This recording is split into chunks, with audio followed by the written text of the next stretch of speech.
unhappiness, sorrowfulness, pain. This is a situation always coming to your life.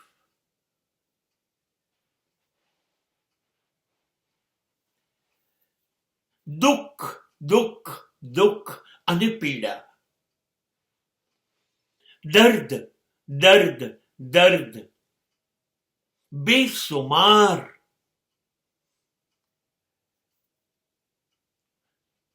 જિંદગી સહન ન કરી શકે એટલું દર્દ. તો શું કરવું જોઈએ? એક વાત કહું તમને,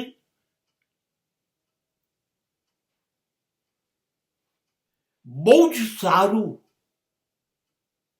બહુ જ સારું. જો જિંદગીમાં સતત દુઃખ, દર્દ, પીડા, વેદના આવ્યા કરે તો એને નસીબ સમજો.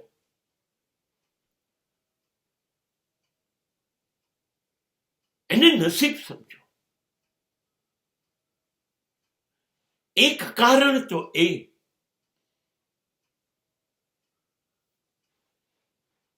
કે તમારા જ જીવનમાં આવે છે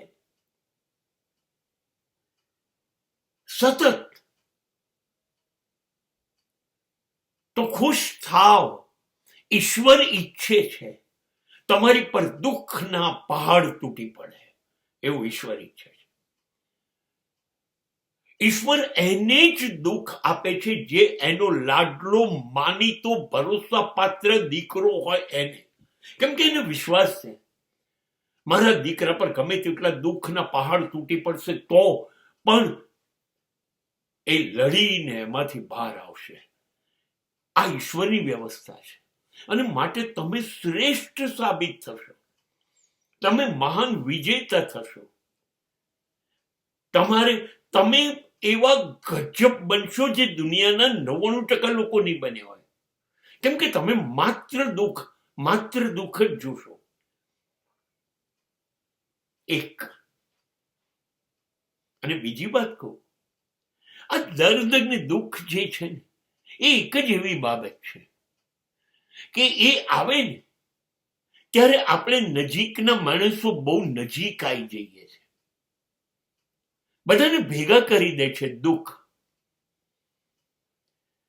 મા બાપને, દીકરાઓને, પતિ પત્નીને, સંતાનોને, ભાઈ બહેનોને, બધા જ્યારે કોઈ પર દુઃખ આવે ને તો બધા ભેગા થઈ જાય છે.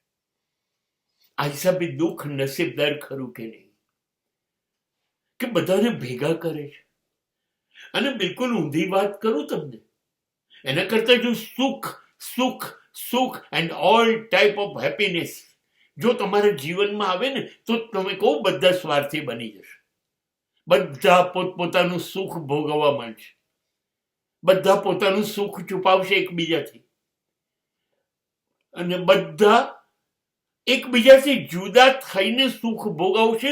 સુખ બધાને જુદા કરે, દુઃખ બધાને ભેગા કરે. અને માટે દુઃખ અને દર્દ, પીડા અને વેદના એ નસીબદાર છે કે બધાને ભેગા કરે છે.